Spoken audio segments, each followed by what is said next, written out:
Yeah. And now you highlighted one area of concern, obviously, is potentially in the risk of credit, but the credit funds out there, a number of them are paying pretty handsome yields. I mean, you may see anywhere from 8 to 10%, if not, more, depending on, what level of risk. Yep. How are you guys thinking, with that in mind? Is that an area obviously active is really important, specifically there, but is that an area you guys still feel comfortable with? Or is it, you start to go a little bit more underweight for some of those risk measures? Yeah, it's a great question. Our team manages a really broad set of portfolios and products.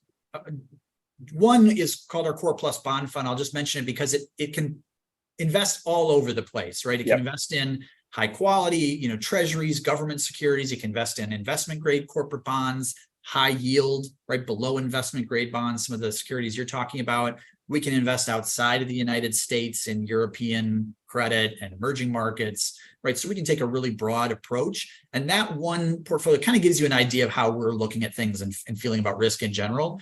And today in that strategy, we are underweight high yield. We're actually also underweight investment grade credit. And the reason is, like I mentioned, we think you are getting paid a lot to be in those positions. The majority, though, of that payment is coming from the yield, the treasury yield component, and the spread. That credit compensation is just a little thin. It's just not super exciting. We have some exposures there, so it's not like we have none, but we're just being underweight and trying to be patient.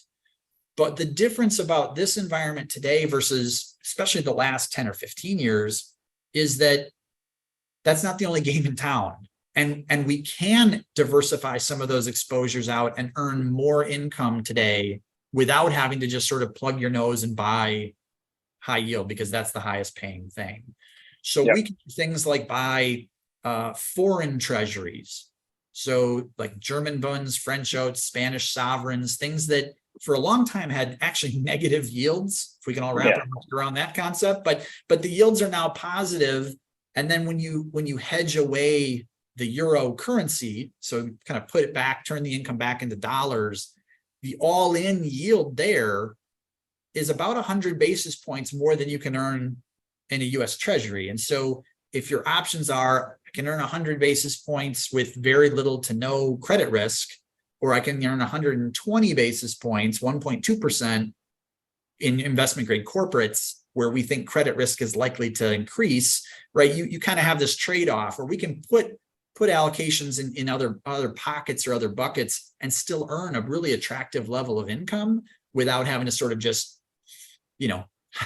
cross your fingers and buy high yield. So we're underweight some of those sectors today. Certainly, as you mentioned, with active management, there are great issuers and names that we really like and have a ton of confidence in. There are ones that we would buy more of if the price got a little cheaper, right? If we just think a little bit more spread, a little bit more compensation, we buy them.